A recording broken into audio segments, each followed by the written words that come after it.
Hey crew, it's Pitt, and I am back with some more ancient lore. Today we are going to be checking out, or further exploring, Dante's Inferno. This is the Longfellow translation, and we are in Canto 13. We will be doing Canto 13 to Canto 18. This is in part vocal therapy, so my voice will waver a little bit. We will read through the canto and discuss on the other side. If you are unfamiliar with what we are doing here, I have the playlist linked in the corner above. Let's dive in and begin with Inferno, Canto 13. Not yet had Nessus reached the other side, when we had put ourselves within a wood that was not marked by any path whatever, not foliage green but of a dusky color, not branches smooth but gnarled and intertangled. Not apple trees were there, but thorns with poison. Such tangled thickets have not, nor so dense, those savage wild beasts that in hatred hold twixt Cecilia and Corneto the tilled places. There do the hideous harpies make their nests, who chased the Trojans from the Strophades, with sad announcement of impending doom. Broad wings have they, and necks and faces human, and feet with claws, and their great bellies fledged. They make laments upon the wondrous trees, and the good master, here though enter farther, know that thou art within the second round. Thus he began to say, and shalt be, till thou comest out upon the horrible sand. Therefore look well around, and thou shalt see things that will credence give unto my speech. I heard on all sides lamentations uttered, and none beheld I who might make them, whence, utterly bewildered, I stood still. I think he thought that perhaps I might think so many voices issued through those trunks from people who concealed themselves from us. Therefore the master said, if thou break off some little spray from any of those trees, the thoughts thou hast will wholly be made vain. Then stretched I forth my hand a little forward, and plucked a branchlet off from a great thorn, and the trunk cried, Why dost thou mangle me? After it had become embrowned with blood, it recommenced its cry. Why dost thou rend me? Hast thou no spirit of pity whatsoever? Men once were, and now are, changed to trees. Indeed, thy hand should be more pitiful, even if the souls of serpents we had been. As out of a green brand that is on fire, as of a green brand that is on fire at one of the ends, and from the other drips and hisses with the wind that is escaping, so that the splinter issued forth together both words and blood, whereat I let the tip fall and stood like a man who is afraid. Had he been able sooner to believe, my sage made answer, O thou wounded soul, what only in my verses he has seen. Not upon thee had he stretched forth his hand, whereas the things incredible has caused me to put him in an act which grieveth me. But tell him who thou wast, and so that by way of some amends thy fame he may refresh up in the world to which he can return. And the trunk said, So thy sweet words allure me, I cannot silent be, and you be vexed not, that I a little to discourse am tempted. I am the one who both keys had in keeping of Frederick's heart, and turned them to and fro, so softly in unlocking and in locking, that from his secrets most men I withheld. Fidelity I bore the glorious office, so great I lost thereby my sleep and pulses. The courtesan who never from the dwelling of Caesar turned her aside her strumpet eyes, death universal in the court vice of courts, inflamed against me all the other minds, and they inflamed, did so inflame Augustus, that my glad honors turned to dismal mournings. My spirit, in disdainful exultation, thinking by dying to escape disdain, made me unjust against myself the just. I, by the roots unwanted of this wood, do swear to you that never broke I faith unto my Lord, who was so worthy of honor. And to the world, if one of you return, let him my memory comfort, which is lying still prostrate from the blow that envy dealt it.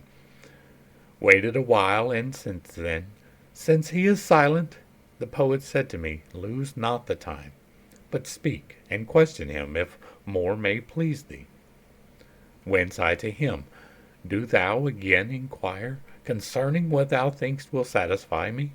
For I cannot, such pity is in my heart. Therefore he recommenced, So may the man do for thee freely what thy speech implores, spirit incarcerate, again be pleased. To tell us what way the soul is bound within these knots, and tell us if thou canst, if any from such members ever is freed.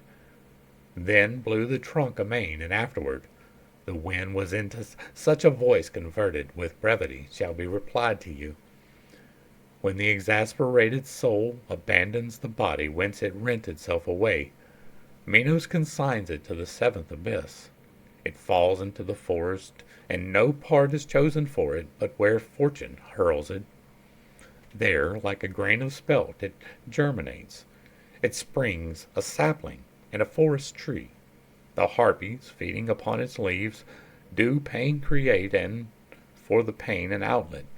Like others for our spoils shall we return, but not that any one may revest. For 'tis not just to have what one cast off. Here we shall drag them, and along the dismal forest our bodies shall suspended be, each to the thorn of his molested shade. We were attentive still unto the trunk, thinking that more it might wish to tell us, when by a tumult we were overtaken, in the same way as he who perceives the boar in chase approaching to his stand, who hears the crashing of the beasts and branches. And two, behold, upon our left-hand side, naked and scratched, fleeing so furiously that of the forest every fan they broke. He who was in advance, now, help, death, help! And the other one, who seemed to lag too much, was shouting, Leno, we're not so alert. Those legs of thine at joustings of the topo? Then, perchance, because his breath was failing, he grouped himself together with a bush. Behind them was the forest full of black she-mastiffs, ravenous and swift of foot as greyhounds who are issuing from the chain. On him who had crouched down they set their teeth, and him they lacerated piece by piece. Thereafter bore away those aching members. Thereat my escort took me by the hand and led me to the bush, that all in vain was weeping from its bloody lacerations. O Jacopo, it said of Sant' Andrea, what help did thee of me to make a screen? What blame have I in thy nefarious life? When near him had the master stayed his steps, he said, Who wast thou, that through wounds so many are blowing out with blood thy dolorous speech? And he to us, O souls that hither come to look upon the shameful massacre that has so rent away from me my leaves, gather them up beneath the dismal bush, I of that city which to the Baptist changed its first patron, wherefore he for this forever with his art will make it sad. And were it not that on that pass of Arno some glimpses of him are remaining still, those citizens who afterwards rebuilt it upon the ashes left by Attila, in vain had caused their labor to be done. Of my own house I made myself a gibbet. And so ends Canto 13. It is amazing the punishments that man can think to inflict upon his fellow man. This is somebody casting judgment on somebody, right? This is somebody who has decided that this person who held the keys to Frederick, and I'm not sure the history of it, right? I didn't do a deep dive into this. I'm just reading it and trying to pull out what I can. And what I'm pulling out of this is this was a man very much obsessed with the possibilities of hurt, right? The different ways that a person can possibly be injured. I'm doing this, by the way. I'm not doing anything nefarious. Uh, I'm trying to describe, like, can you imagine wishing upon someone who was already past the damnation of being cast about as a seed into this circle of hell, where you find fertile ground and you begin to grow and you become a tree, and then you are harassed forever by harpies who come down and rip the leaves off of you because, that's what God would do. God's perfectly fine with that type of a punishment. That's just, that's God speaking. Are you? So, right, this is an exploration of man's conceptualization of the penalties of things, right? This is the whole reason why the control systems have so much control. It's not that there was a necessary sacrifice. It's that man felt that there had to be a cost, and so he attached the sacrifice to it. God has only ever wanted you. He's never wanted a sacrifice, right? And if he doesn't want you to have to kill some goat, what makes you think that he wants to stretch out the rest of eternity for not like murder and like willful like depravity, right? But like innocently doing the wrong thing. And now you just get to burn forever, or you get to grow up and be a tree and get picked off and bleed from your thorns and your leaves when they get picked off by these creatures who are created simply to torment you.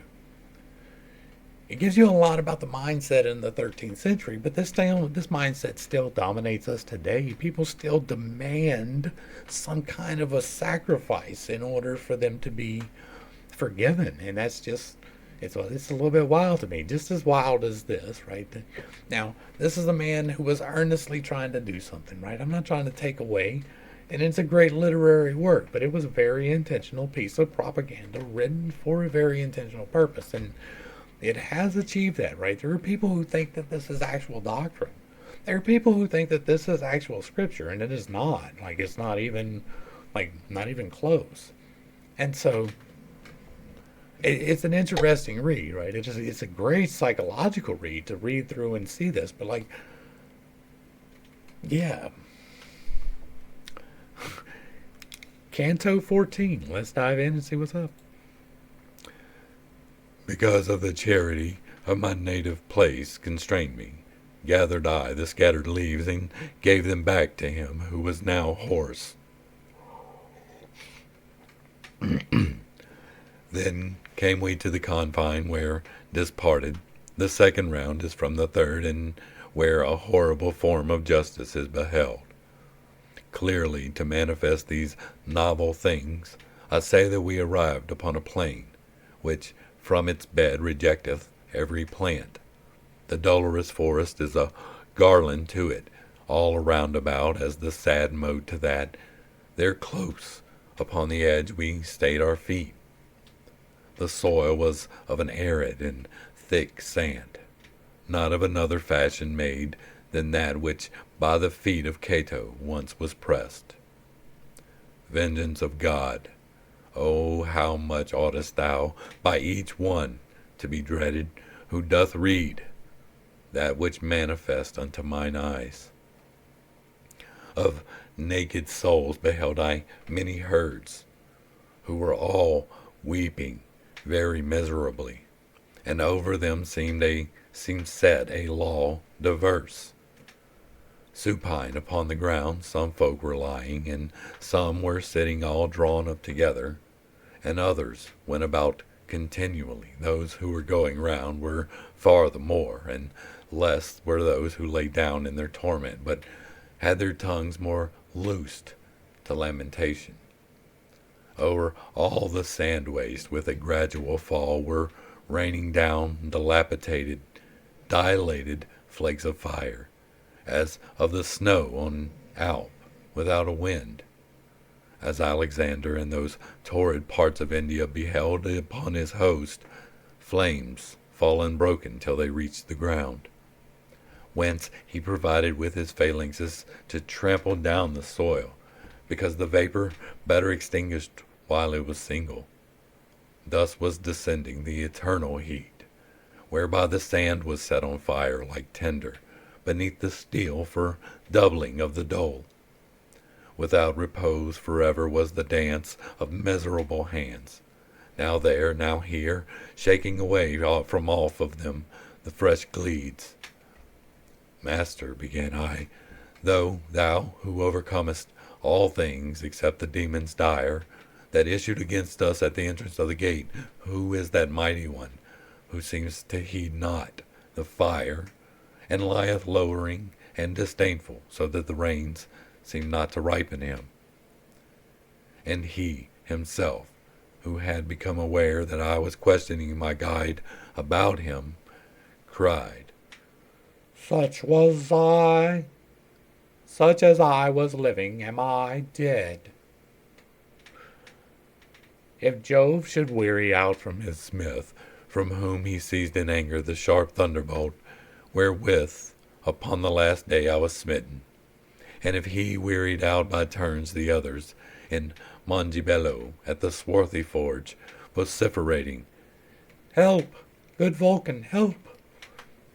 Even as he there at the fight of Phlegra, and shot his bolts at me with all his might, he would not have thereby a joyous vengeance. Then did my leader speak with such great force that I never heard him speak so loud. O Campanius, in that is not extinguished thine arrogance, thou punished art the more. Not any torment, saving thine own rage, would be unto thy fury pain complete. Then he turned round to me with a better lip, saying, One of the 7 kings was he, who Thebes besieged and held, and seemed to hold God in disdain, and little seems to prize him. But as I said to him, his own despites are for his breast the fittest ornaments. Now follow me, and mind thou do not place as yet thy feet upon the burning sand, but always keep them close unto the wood. And speaking no word, we came where there gushes forth from the wood a little rivulet, whose redness makes my hair still stand on end, as from the Bulicame springs the brooklet. The sinful women later share along among them, so downward through the sand it went its way. The bottom of it, with both sloping banks, were made of stone, and the margins at the side, whence I perceived that there the passage was. In all the rest which I have shown to thee, since we have entered within the gate, whose threshold unto no one is denied, nothing has been discovered by thine eyes so notable as is the present river, which all the little flames above it quenches. These words were of my leader, whence I prayed him that he would give me largesse of the food for which he had given me largesse of desire. In the mid-sea there sits a wasted land, said he there afterwards, whose name is Crete, under whose king the world of old was chaste. There is a mountain there that once was glad with waters and with leaves, which was called Ida. Now 'tis deserted as a thing worn out. Rhea once chose it for the faithful cradle of her own son, and to conceal him better, whenever he cried, she had there clamors made. A grand old man stands in the mount erect, who holds his shoulders turned towards Demetia, and looks at Rome as if it were his mirror. His head is fashioned of a refined gold, and of pure silver are the arms and breast. Then he is brass as far down as the fork. From that point downward all is chosen iron, save that the right foot is of kiln-baked clay, and more he stands on that than on the other. Each part, except the gold, is by a fissure asunder cleft, that dripping is with tears, which garnered together perforate that cavern. From rock to rock they fall into this valley. Archeron, Styx, Phlegethon they form, then downward go along this narrow sluice, unto that point where is no more descending. They form Cacoctius. Where that pool may be thou shalt behold, so here 'tis not narrated. And I to him, so if so the present Runnel doth take its rise in this way from our world, why only on this verge appears it to us? And he to me, thou knowest the place is round, and notwithstanding thou hast journeyed far, still to the left, descending to the bottom. Thou hast not yet through all the circle turned. Therefore, if something new appear to us, it should not bring any amazement to thy face. And I again, Master, where shall be found Lethe and Phlegethon? For of one thou art silent, and sayest the other of this rain is made.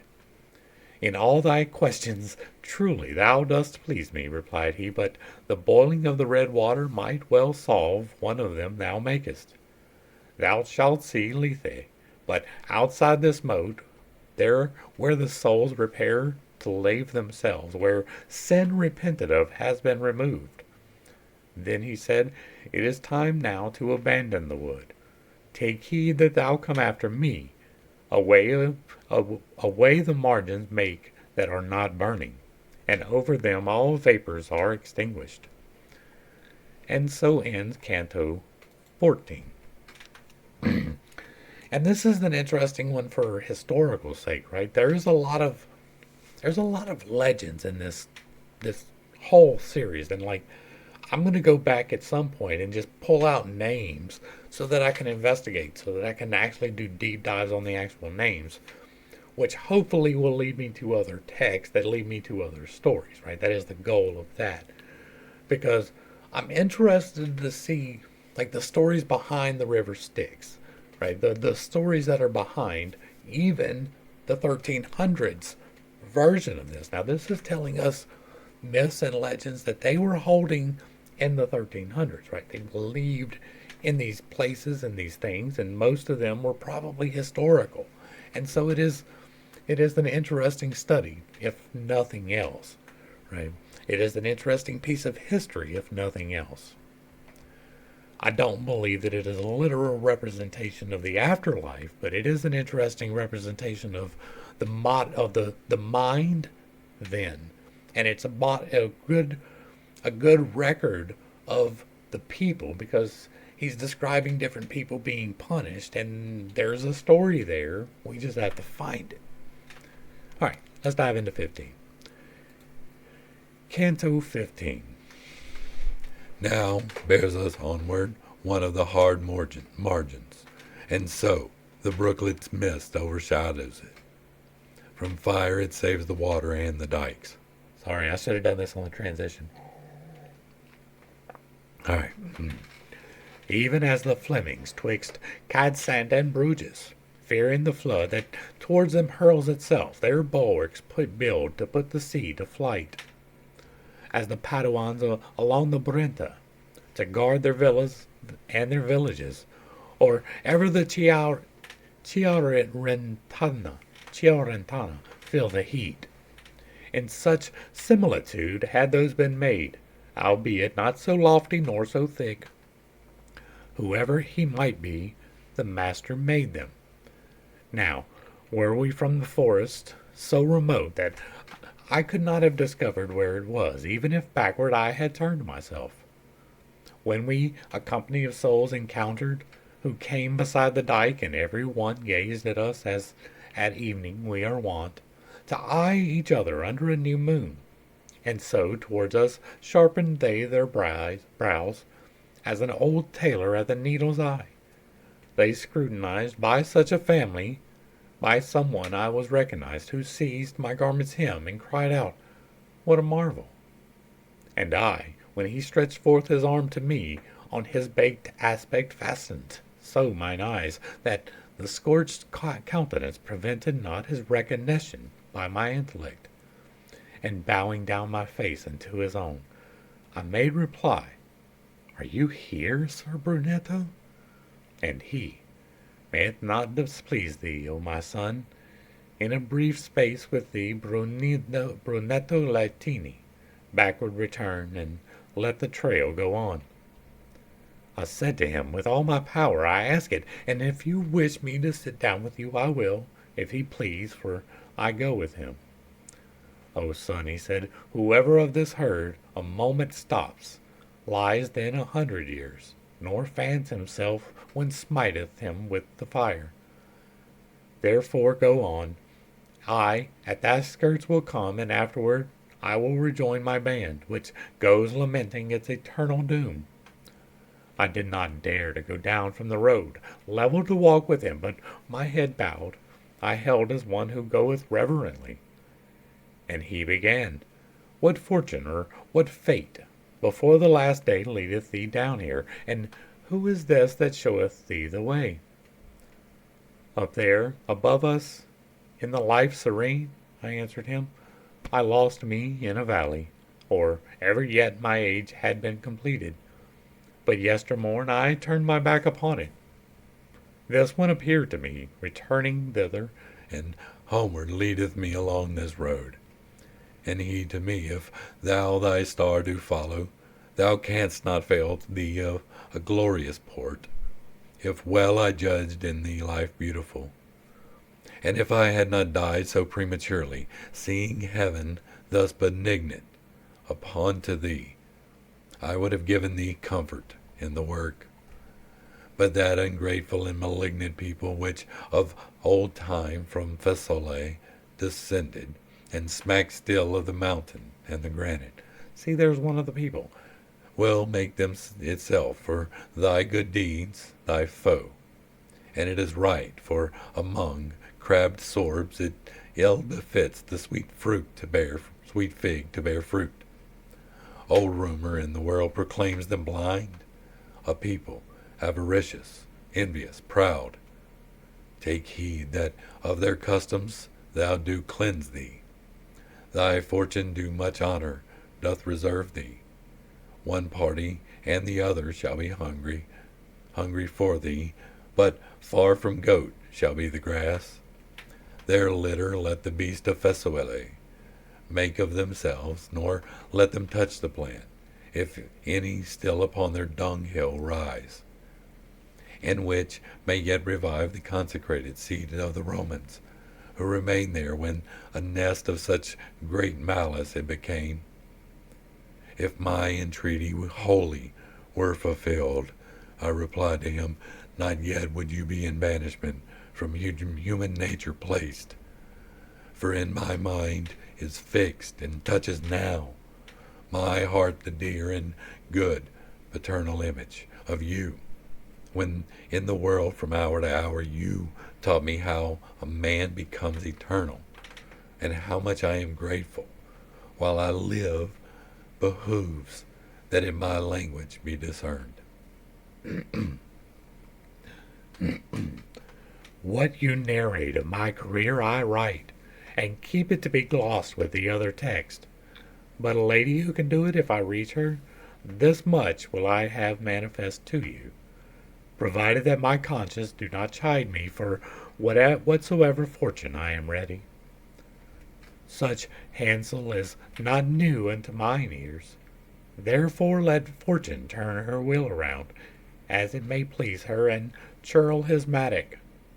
My master thereupon on his right cheek did backwards turn himself, and looked at me, then said, "He listeneth well who noteth it. Nor speaking less on that account I go with Sir Brunetto, and I ask who are his most known and most eminent companions. And he to me, To know of some as well, of others it were laudable to be silent, for short would be the time for so much speech.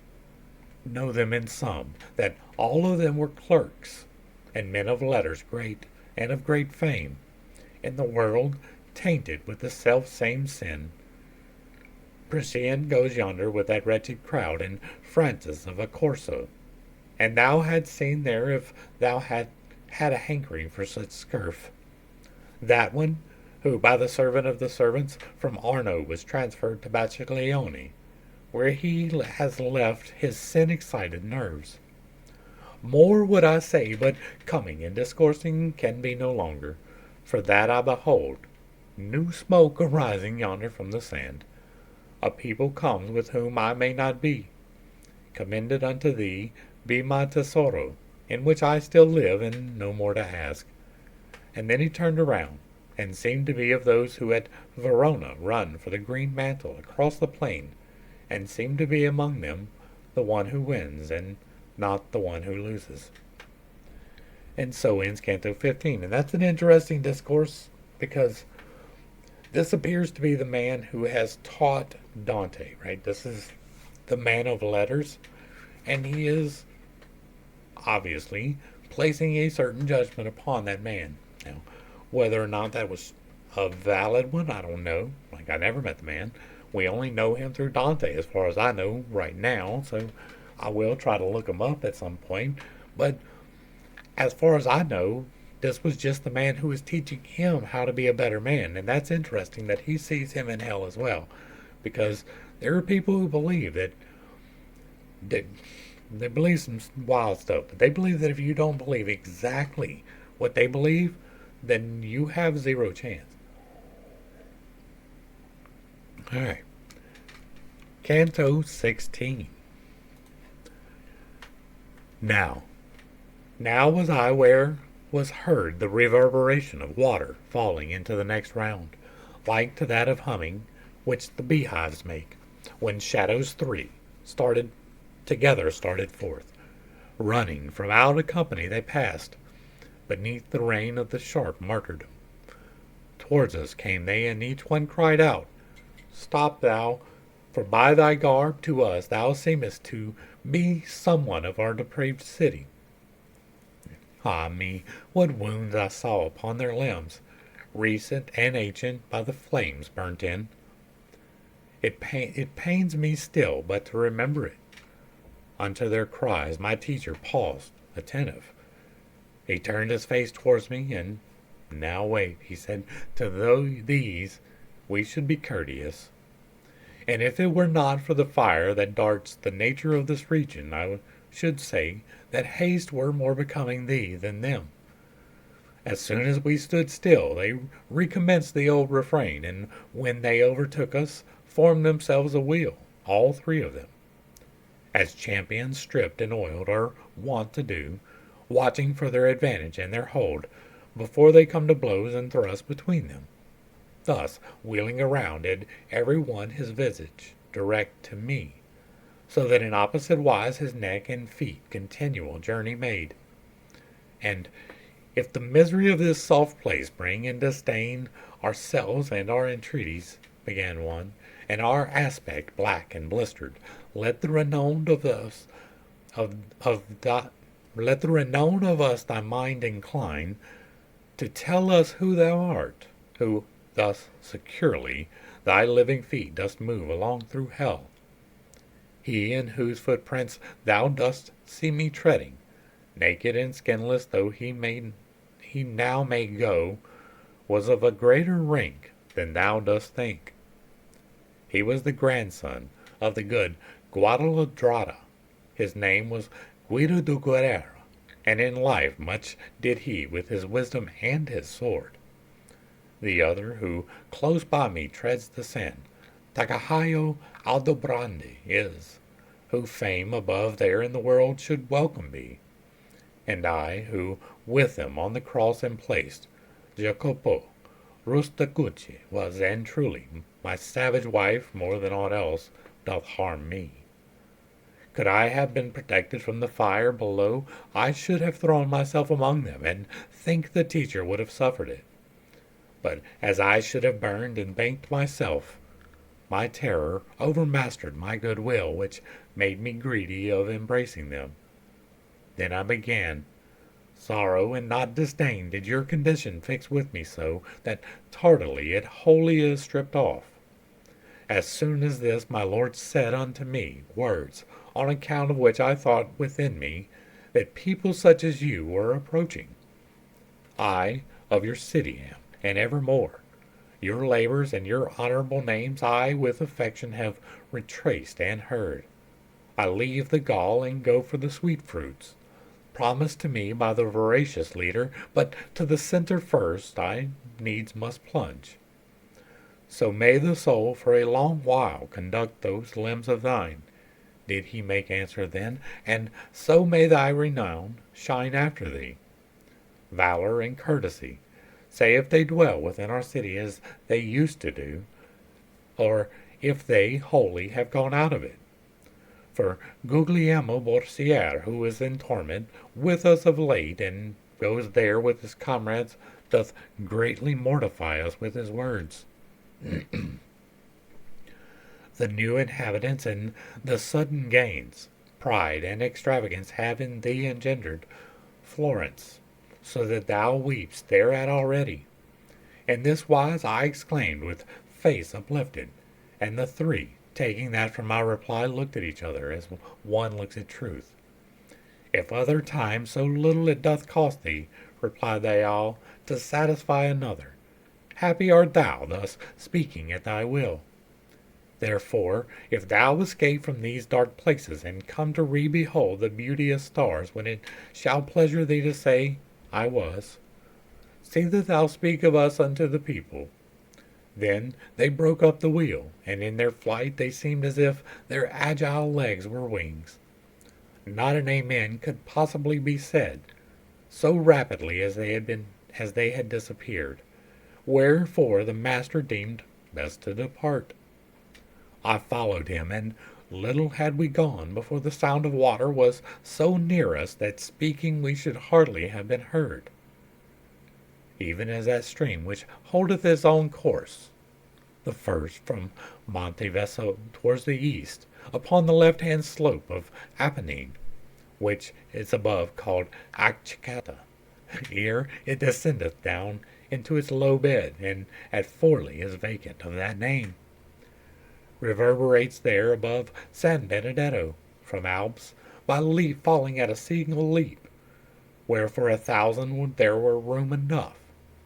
Thus, downward from a bank precipitate, we found resounding that dark tinted water so that it soon the ear would have offended. I had a cord about me girt, and therewithal I whilom had designed to take a panther with the painted skin. After I this had all from me unloosed, as my conductor had commanded me, I reached it to him, gathered up and coiled, whereat he turned himself to the right side, and at a little distance from the verge he cast it down into that deep abyss. It must needs be some novelty respond, I said within myself, to the new signal the master with his eye is following so.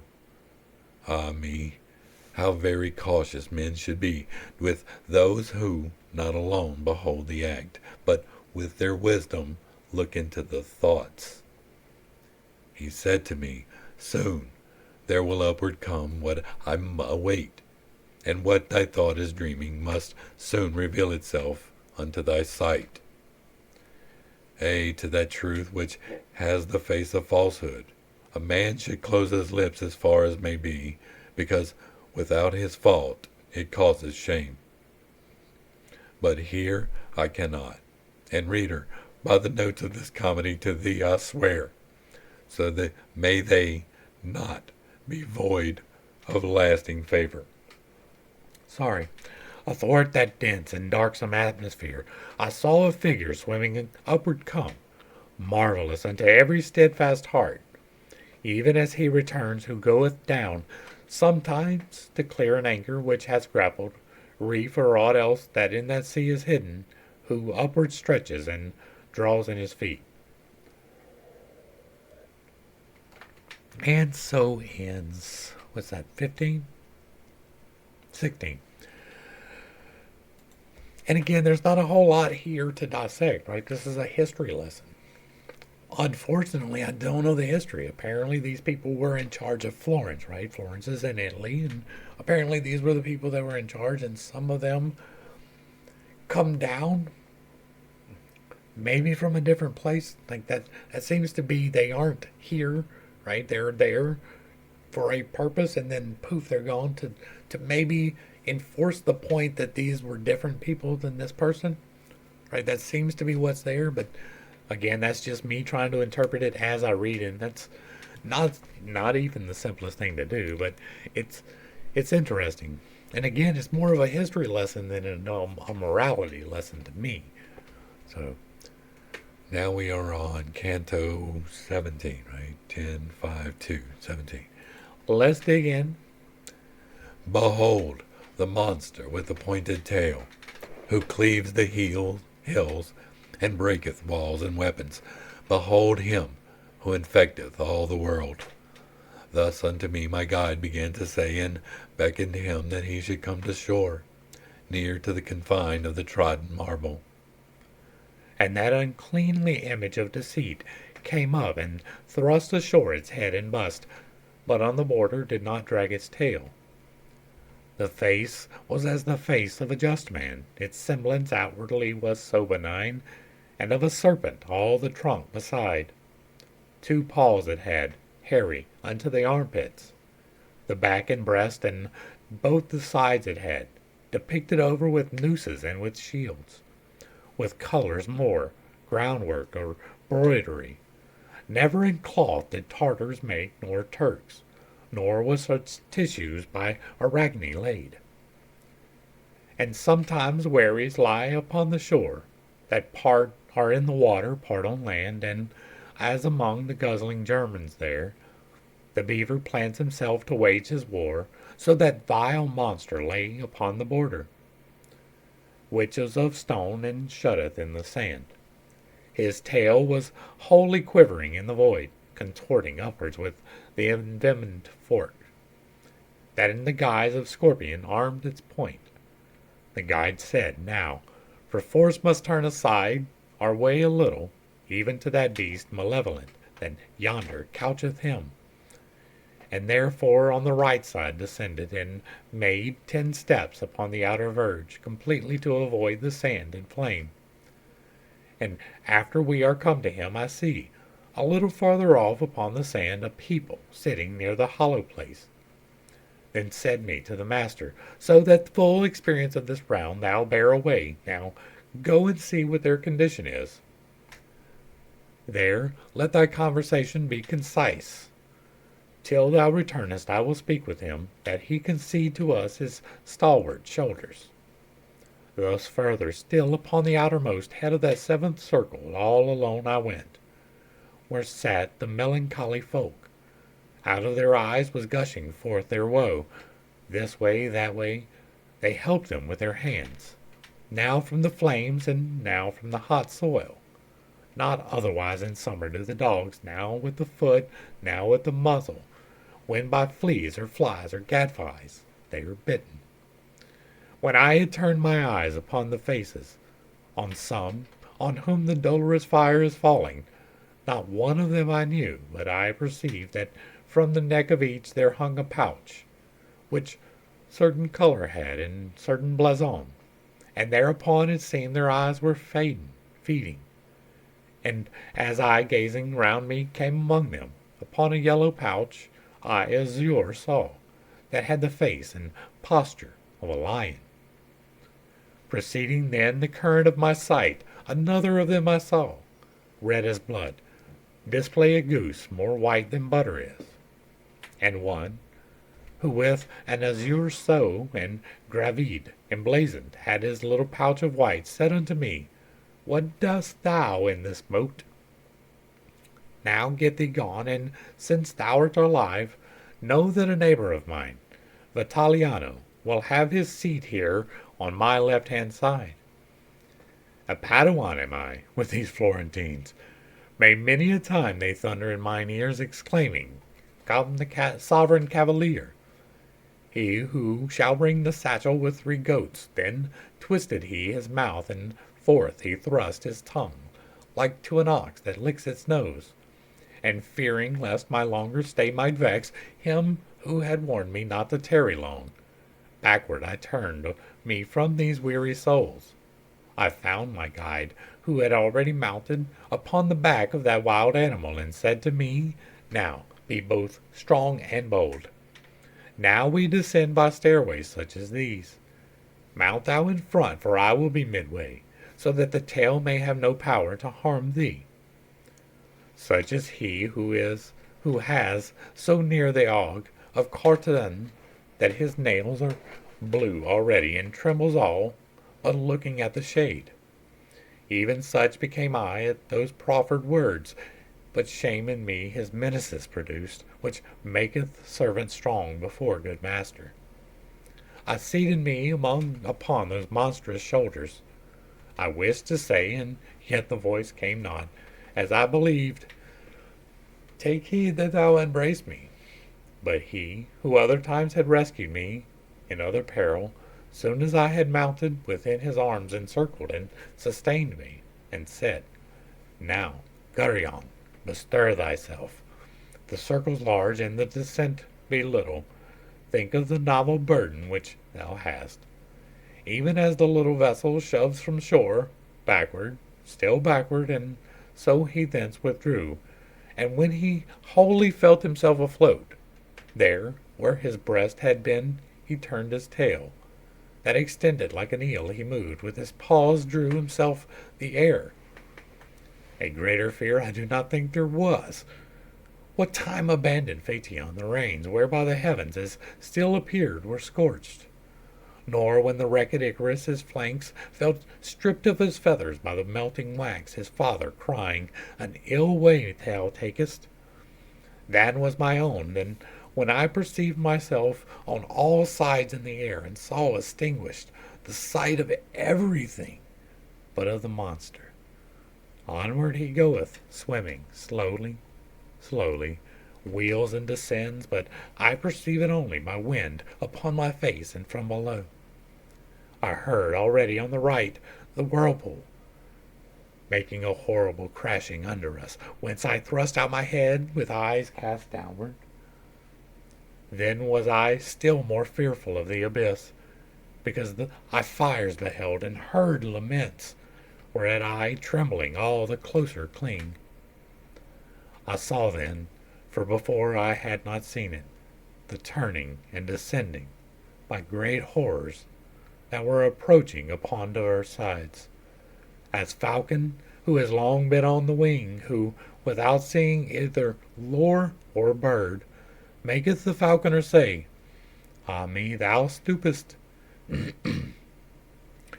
descendeth weary, whence he started swiftly, through 100 circles, and alights, far from his master, sullen and disdainful. Even thus did Gurion place us on the bottom, close to the bases of the rough-hewn rock, and being disencumbered of our persons, he sped away as arrow from the string. And so ends 17. And again, this is an interesting one because it's bringing in a new beast, right? And this beast is remarkably similar to the one in the Revelation of John, right? The venomous tail, but they get astride it and it can fly, right? It goes out into the water and then it goes up into the air, and you can see below him the circle of descent that he has just walked. And he sees the fire and he hears the lament, and it's a wonderful pictographic for those who can vision things, right? I can't.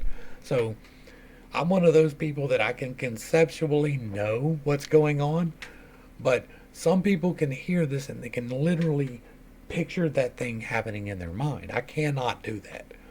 I cannot, like, I can understand that there's this circle and there's the different divisions and he walks down it, and they, like, I can get all of that conceptually, but I can't picture it, which is probably for the good for me for most of this, right? Because some pretty horrific things. I don't need that in my mind's eye. Could you imagine walking around like all the time visioning this, trying to understand how horrible it can be for the people who go to the worst parts of hell. Like, that's got to take a toll on your. It has to energetically affect you. It has to. It's like one of the 8 laws of creation. Inferno, Canto 18, or 10, 5, 3, yeah, 18. There is a place in hell called Mel Bourget, wholly of stone and of an iron color, as is the circle that around it turns. Right in the middle of the field malign, there yawns a well excitingly wide and deep, of which its place the structure will recount. Round, then, is that enclosure which remains between the well and the foot of the high, hard bank, and has distinct in valleys 10 at its bottom, as where for the protection of the walls many and many moats surround the castles, at part in which they are of figure forms. Just such an image those presented there as about such strongholds from their gates unto the outer bank are little bridges. So from the precipice's base did crags project which intersected dikes and moats unto the well that truncates and collects them. Within this place, down shaken from the back of Gurion, we found us, and the poet held to the left, and I moved on behind.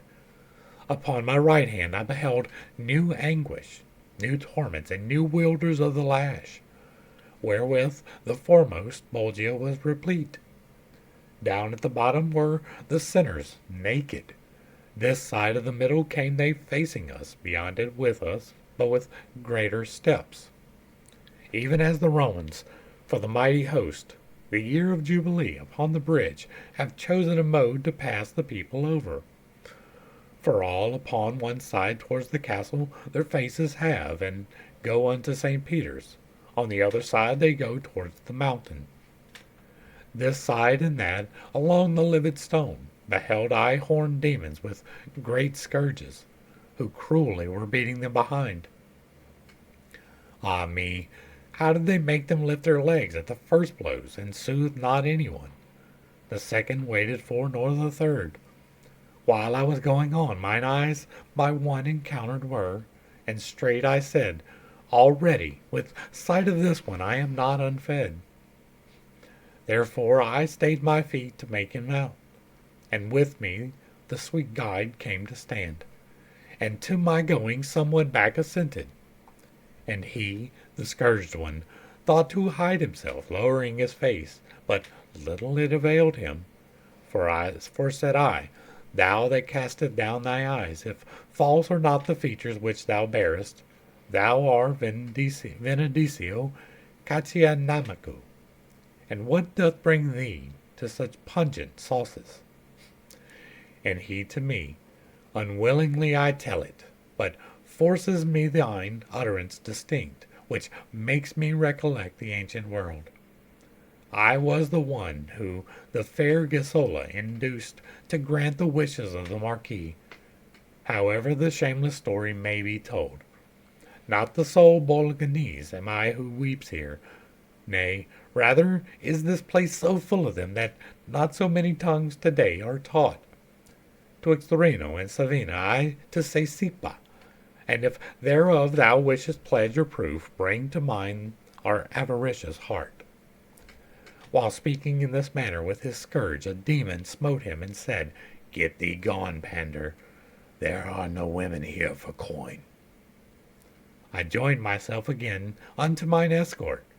Thereafter, with footsteps few, we came to where a crag projected from the bank. This very easily did we ascend, and turning to the right along its ridge, from those eternal circles we departed. When we were there, where it hollowed out beneath to give a passage to the scourged, the guide said, Wait, and see that on thee strike the vision of those others evil born, of whom thou hast not yet beheld the faces, because together with us they have gone. From the old bridge we looked upon the train, which towards us came upon the other border, and which the scourges in like manner smite. And the good master, without my inquiring, said to me, See that tall one who is coming, and for his pain seems not to shed a tear? Still what a royal aspect he retains. That Jason is, who by his heart and cunning the Colchians of the Ram made destitute. He by the Isle of Lemnos passed along, and after the daring women pitiless had unto death devoted all their males. There, with his tokens and with ornate words, did he deceive Hypsipyle, the maiden, who first herself had all the rest deceived. There did he leave her pregnant and forlorn. Such sin unto such punishment condemns him, and also for Medea is vengeance done.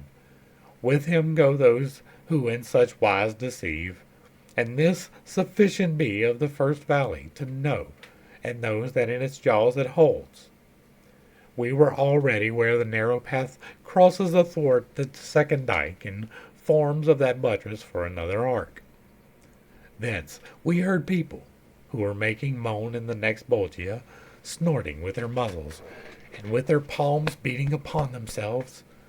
The margins were encrusted with a mold, by exhalation from below that sticks there, and with the eyes and nostrils wages war.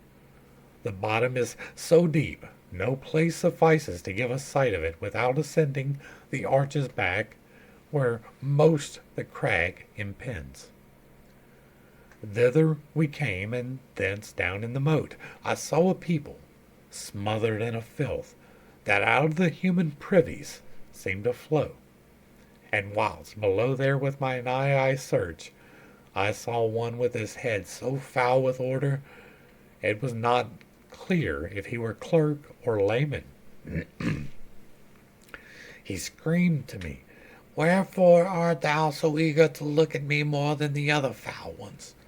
And I to him, because if I remember, I have already seen thee with dry hair, and thou art Alessio Intermieni of Lucca. Therefore I eye thee more than all the others. And he, thereon, belaboring his pumpkin, The flatteries have submerged me here below, wherewith my tongue was never surfeited. Then said to me the guide, See that thou thrust thy visage somewhat further in advance, that with thine eyes thou well the face attain of that uncleanly and dishevelled drab, who there doth scratch herself with filthy nails, and crouches now, and now on foot is standing. Thais, the harlot is, who replied unto her paramour when he said, Have I great gratitude from thee? Nay, marvellous. And herewith let our sight be satisfied. And so ends 18. And that's where we're going to begin to wrap this up. And again, this is just Dante being judgy. I would really hate, and I don't even want to say it because it puts it in a judgy light, but could you imagine judging this much? Like, he's going through a list of people, all from the local area, most of whom he knows. I mean, Jason, no, that's obviously from antiquity, but other than that, most of these people are relatively well known in his timeline, and he's just like judging them and dividing them into different parts of hell, assigning to them different punishments, to have the hubris to assign someone else to be covered in poo for all of eternity, right? Because they were flattering to someone. Now, don't get me wrong, I understand the sentiment behind it, but that's the gist of the situation. And so, what do you think that measuring rod's going to be for you? Like, how do you think that's going to kick back on you? You're here like talking about, oh yeah, we got people, this guy, he deserves to drown screaming forever. And this other guy, he deserves to be stricken by a fire from the sky. And this other guy, he's going to be part of this group that just walks around in a circle. And if you stop, you're stuck.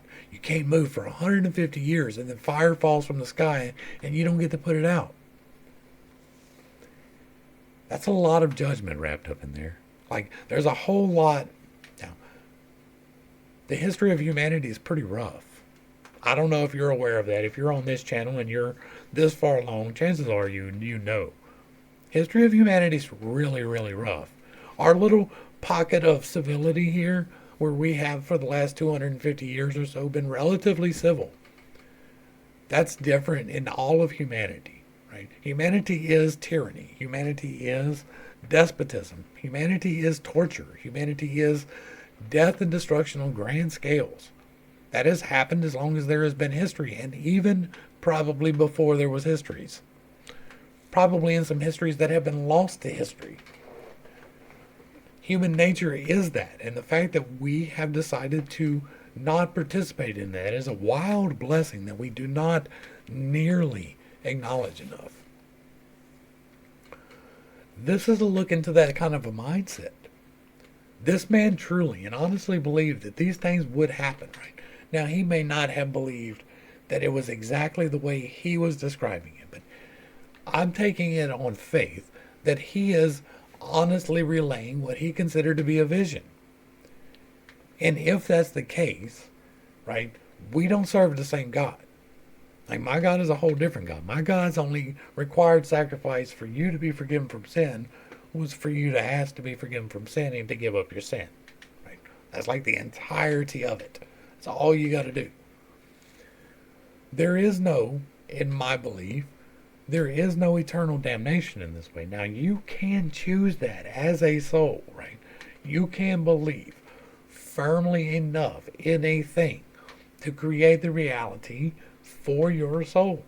That is something that you are choosing. I don't doubt that there are people who have not returned to God and instead are holding themselves energetically in purgatory or in a hell. But I don't think that's God doing it. That sounds like hubris, but I read through the Bible for a reason, right? We went through this step by step for a reason, because God loves. He wants the best for you. And the best for you includes you giving up the things that bring you down. It's about giving up the things that hold you back. If you are so snide and conniving and talk so much smack that somebody somewhere thinks that you should be condemned to spend eternity covered with the outflows of the privy house, maybe you should reconsider some things. That's how I look at it. God wants you. He wants you in your best form. He wants you doing your best. And your best does not include getting drunk to blackout. For sure, not every night, but probably not even every once in a while. Alcohol is there to be enjoyed. You're supposed to find the balance. You're not supposed to completely exclude it or completely embrace it. That is life writ large. Everything boils down to finding the balance. I'm not sure if Dante found the balance, right? He didn't believe that these people found the balance. There's a lot of history here that you have to have the back knowledge to even talk about, right? I'm not trying to infer from what is written here the actions that he is saying caused the things. And that's what you would have to do, because he assumes that you already know. He doesn't realize that we're reading this, 1,300, 7, 8, 9, 900 years later. That's a little bit wild if you think about it, right? That would be like me writing down my dream, and then 900 years later somebody finds it and they read it. Now, this was intentional to be preserved. I get that. That's the whole structure of the cantos, the fallings of the trinities. Like, everything in this is for a reason. But it is Catholic propaganda. It was to scare the populace, right? And then what's coming later is also to make the populace believe that if they toe this particular line, they get all of these great things, right? That's what this whole thing is about. It's about propaganda. I'm here to talk about the things that I believe, because I believe that my way is better. I do. I believe that the God I serve is better. He doesn't require you to kill anything to be forgiven. He just says, change. And that's where we're going to wrap this up. Hopefully I brought a little bit of enlightenment and not too much confusion. Right? I try not to stray off into the areas I don't know. I try to talk about the things that I do know. And so I do know spirituality. I know things in ways that other people think they know things. To the crew, thanks for hanging out. I appreciate every single minute that you were here with me, and I am praying for you every single day. Until next time, I love you. God loves you. You are perfect, whole, and complete just the way that you are. And this has been Pit Steak. Peace.